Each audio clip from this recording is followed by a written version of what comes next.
My name is Abby, and thank you for coming and joining us for this virtual open house. I'm going to talk to you a little bit about employment centers and some of the Code SMTX strategies that we're utilizing to implement the comprehensive plan in employment centers.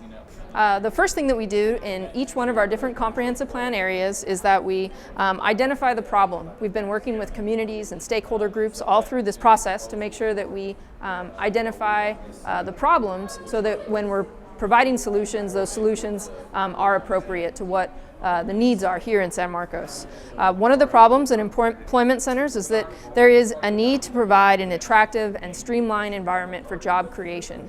So Vision San Marcos was adopted in April of 2013 and identifies employment centers as places to accommodate job growth and for the recruitment of major employers. Code SMTX strategies in order to implement the comprehensive plan and have these areas for job growth include streamlining the development process within employment centers through a consolidation of zoning districts.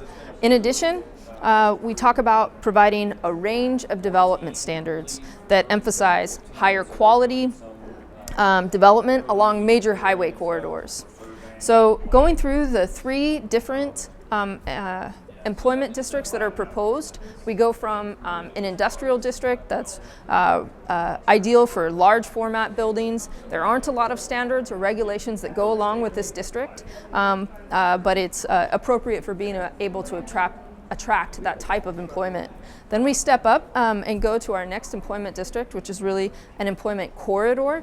Along these areas, this would be areas along some of our major highway corridors, and we would start to see some more moderate things like material standards, landscaping standards to go along with that, as well as more of a mix of the types of uses you could see in an employment corridor. So we're still introducing and keeping that flexibility while adding some of those standards to make sure that we are able to attract high quality employers.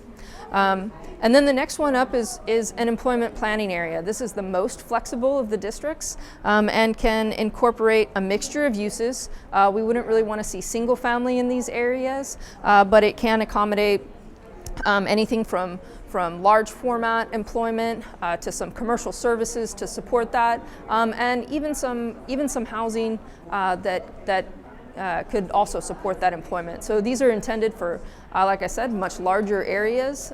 They would start to encourage some more walkability in these areas as well. Thanks for joining us for the virtual open house on employment centers, and be sure to answer your survey questions as to if we're moving in the right track on providing a streamlined development process and encouraging high quality, attractive development along corridors for Code SMTX.